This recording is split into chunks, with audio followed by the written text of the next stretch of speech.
have historic depth. They are backed by the friendship between our nations. They have withstood the test of challenging times. Under the leadership of President Vučić, Serbia has been a reliable ally and a true friend. We appreciate Serbia's strong support since October 7, 2023 and during the last war. Relations between our nations go way back. The Jewish community of Serbia is an ancient one. Unfortunately, it was brutally wiped out during the Holocaust. Jews and Serbs were both victims of the Nazis. The partisans fought bravely against the Nazis. They reflect the incredible Serbian spirit, proud and bold. Israel is a country that has demonstrated great resilience time and again since we restored our independence in our historic homeland, the land of King David and the Maccabees. During the last decades, our states have built close relations. Yet, over the past year, these relations entered a new phase. And I thank you, Marco, because both of us took this mission upon ourselves. We're negotiating a free trade agreement. Our Joint Economic Committee will soon meet. We'll soon send permanent economic representation to Belgrade. Tomorrow, we will launch the Israel-Serbia Chamber of Commerce. We want to strengthen our cooperation in the fields of defense, economy, tourism, agriculture, and beyond. Dear Minister, in our strategic dialogue, we discuss the threat of the Iranian regime and its terror proxy in Lebanon, Hezbollah. The remarkable and troubling fact is that Hezbollah dragged Lebanon into an Iranian war against its own interests. It did so after dragging Lebanon into Hamas's Gazan war on October 8, 2023. They did it again now. Hezbollah fired some 10,000 missiles, rockets, and drones at Israel since March 2nd. What country would allow such a threat against its citizens? This is 26 years after we withdrew from Lebanon in 2000. The Hezbollah terror state, an Iranian proxy, is de facto occupying Lebanon while trampling its sovereignty and harming its citizens. While Hezbollah violates the ceasefire and undermines its stability, it thinks it can restore the days of equations from the Nasrallah era. It ain't gonna happen. Those so-called equations have passed from the world together with Nasrallah. We'll continue dismantling Hezbollah's terror infrastructure by our border, which it built to invade our country and threaten our citizens. Israel has no territorial ambitions in Lebanon. Our presence in the areas by our northern border serves one purpose: protecting our citizens. Our objectives are clear. We won't allow Hezbollah to realize its pre-war invasion plans, which they intended to carry out on the eve of this war too. We will deny Hezbollah's ability to threaten our border communities with its anti-tank guided missiles. We aim to carry out what the Lebanese armed forces claimed to have done since the November 2024 ceasefire, which in fact they did not do. Clearing southern Lebanon of terror infrastructure, bunkers, weapons, stockpiles, and ammunition. Hezbollah has transformed the entire front line of southern Lebanon into a network of terrorist infrastructure. This threat has not been properly addressed by the Lebanese government. Our direct negotiations with Lebanon are important. It could be an opening to a different, better future. But the Lebanese government must take practical steps to restore its sovereignty against de facto Iranian control in its territory. Efforts, where they exist, have been partial and limited to open areas. They have not dismantled terror infrastructure in private property, in the homes, and in terror bunkers, even in the slightest. Weapons have been discovered in civilian areas, including within schools and hospitals. I'll just raise a picture of weapons that was caught. These Hezbollah weapon storages were recently discovered by the IDF in Binchbel, in southern Lebanon, just a few kilometers from our border. Of course, it's not weapons of the Lebanese army, it's Hezbollah's weapons. Our operations are defensive, aimed at dismantling Hezbollah's terrorist infrastructure near our border. No country would be willing to live in such way with a gun pointed to its head. In a reality where Hezbollah and other terror organizations, including Palestinian terror groups, are dismantled, Israel will have no need to maintain its presence in these areas. But Israel's citizens will no longer stand on the first lines, exposed to murderous attacks and massacres like October 7th. Dear Minister, Serbia is a strategic partner in the Western Balkans and an important partner in Europe. This year, I set the strengthening of our ties with the Western Balkans as one of the Foreign Ministry's goals. The Western Balkans are a close region, close geographically, with close friends of Israel. Stability in the Western Balkans is of utmost importance. I've said in the past that Israel continues to support the implementation of the Dayton Accords as key to a prosperous and stable region, respecting each group its rights. Safeguarding the rights of ethnic Serbs and Croats in Bosnia and Herzegovina is critical for regional stability.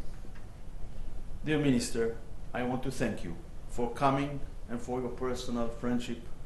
אתה חבר יקר וידיד אמת. Thank you for your role in the efforts to bring your cousin Alon Ohel back home, along with the other hostages that Hamas held in cruel captivity. We look forward to participating in Expo 2027 in Belgrade. The Minister, I look forward to further deepening the close bonds between our nations. Thank you. Minister, please. חבר יקר, אני קודם רוצה להגיד כמה מילים בעברית, אם אפשר.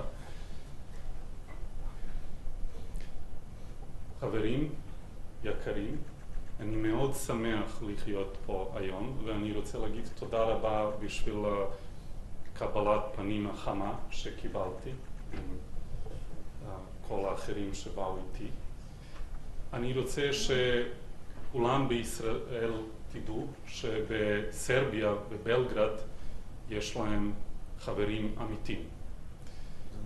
וזה לא רק מאתמול או היום, זה אפילו לא משנה 48, זה הרבה יותר ישן, ואנחנו עומדים איתכם בזמן הקשה הזה. אנחנו מבינים מצוין על מה שאתם עוברים. אנחנו עברנו הרבה דברים נוראים בשנות ה-90 ואחרי זה, ואני מאוד שמח שהיום אנחנו מתחזקים את היחסים שלנו, שהיו לנו דיבורים על העתיד, ואני בטוח שבעתיד היחסים שלנו יהיו יותר ויותר חזקים. אני רוצה להגיד תודה רבה, וגם תודה רבה לך ולכולם בממשלה בשביל מה שהצלחתם לעשות בשביל החטופים והמשפחות. ואני מרגיש ממש כמו בבית פה. אתה בבית. תודה. Dear colleagues, ladies and gentlemen, it is an emotional moment for me. I'm very, very happy and delighted to have the opportunity to pay a visit to the State of Israel for the second time in my capacity as the Foreign Minister of Serbia. This reflects a deep relationship that exists between our two nations. And Serbia is proud of the fact that we were the first nation in 1917 to sign up to the Balfour Declaration and to recognize Israel's right to exist. And then we were among the first countries to recognize the independence of Israel, and we stood with each other in times good and bad. Serbs and Jews were always subject of same persecution or similar persecution by various totalitarian ideologies. And in an ever-changing world in which we are faced with unprecedented challenges, that in a single generation we have an equivalent to the invention of a printing press, the invention of, or the Industrial Revolution, meaning in our case the rise of artificial intelligence, and frankly speaking, practically a breakdown in the existing global order. Like-minded countries like Serbia and Israel have a national interest in advancing our relations. This is why I'm very proud that today we are launching a strategic dialogue between our countries, which is a result of a work of our teams over the past year. And today's discussions have been centered on a number of topics, including advancing our economic cooperation. As you mentioned, there will be an agreement, a free trade agreement, which will open widely the doors for Serbian and Israeli companies. We are grateful to Israel for participating in Expo 2027 in Belgrade, which is very important for us. And I believe that in many other spheres, our countries are beginning to stand shoulder to shoulder more and more. When I was planning my trip here, President Vučić told me that this is by far the most important task for me at the moment. And I believe that we were able today to accomplish the deepening of trust and deepening of cooperation to the benefit of both of our nations. So I thank you for that. I also use the opportunity to brief and inform our dear guests about the ongoing situation in the Balkans. You are the guests. We are the Freudian mistake. Feels at home. It's a proof. This is a proof. Okay, now we have a viral moment.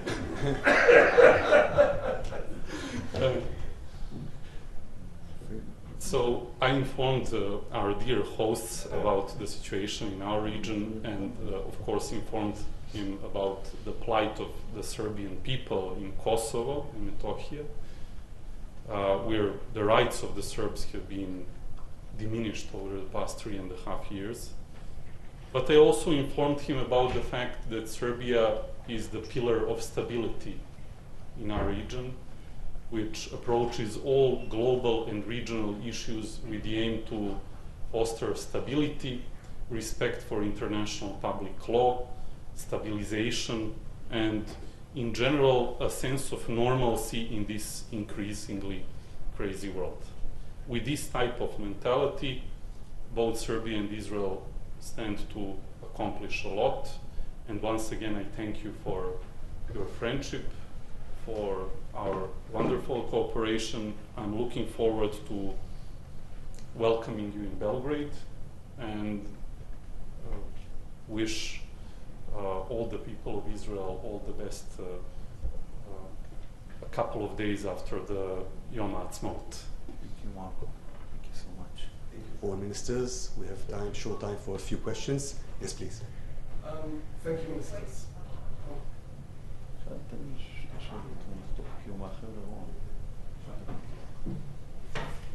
Please, the question is here. Thank you, Ministers. Dan Williams from Bloomberg. Minister Saar, the Ukrainian President Zelensky said on X some 3 hours ago that Israel is essentially purchasing stolen goods, given what he described as the docking of a Russian ship carrying wheat taken from occupied Ukraine. Fairly serious allegations in a very public forum. What is your response, please?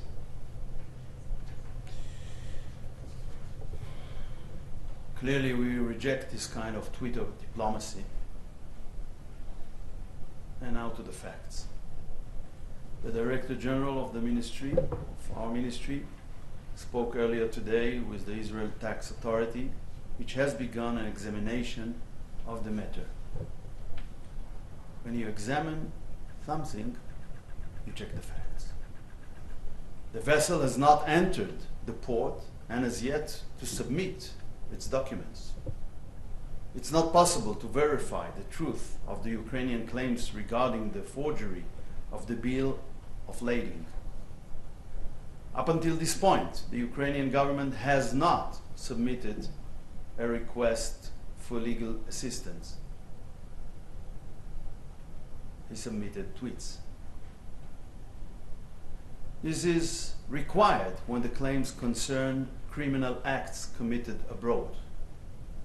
Nor has the Ukrainian government provided evidence for its claims. Israel is a state that abides by the rule of law. Israeli authorities are obliged to act in accordance with the law. Legal discussions must be based on evidence. As I said, we reject Twitter diplomacy and we will not be influenced by that. We say again to our Ukrainian friends, if you have any evidence of theft, submit it through the appropriate channels. And I didn't finish. You have a problem that I will elaborate on this issue? No. I thought you were. Last thing, it's a bit surprising coming from a country that we supported in international forums, supported in so many ways, including humanitarian help in so many ways, lately with energy generators last winter, but probably this is life.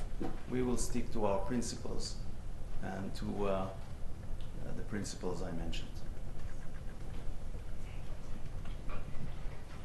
Do we have time for one more, I think? Yes, please.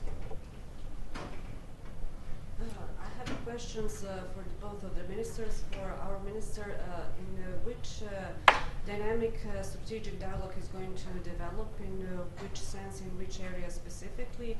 And for Mr. Saar, is Israel closely monitoring from which countries delegations are coming to Israel in the last 2 months?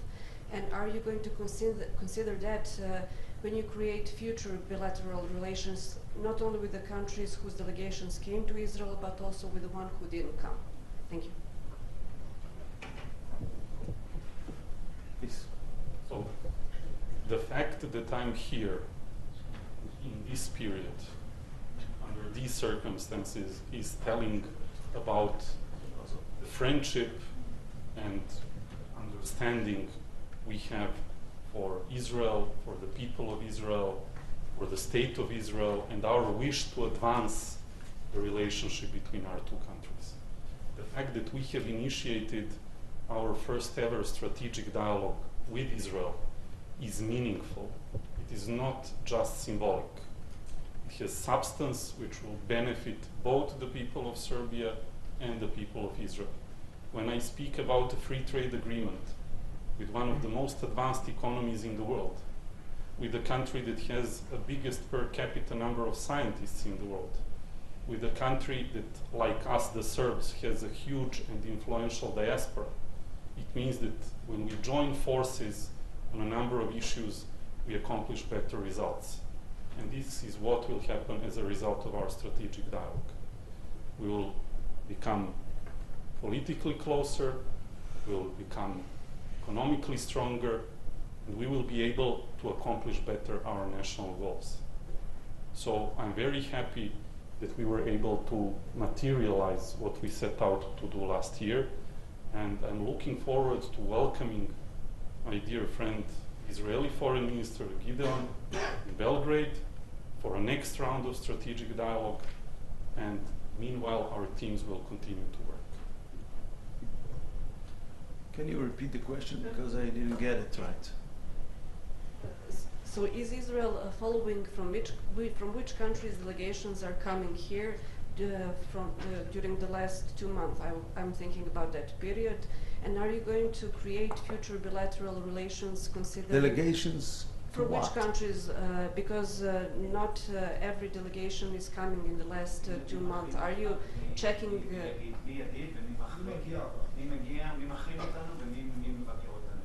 We have a lot of visits, mainly by friendly countries like Germany, like Czech Republic, like Estonia, like Serbia, and sometimes we have visitors who want to come, and we said to them, not now, because we prefer to invest time with friends. Thank you. This press conference is now over. Thank you. Thank you.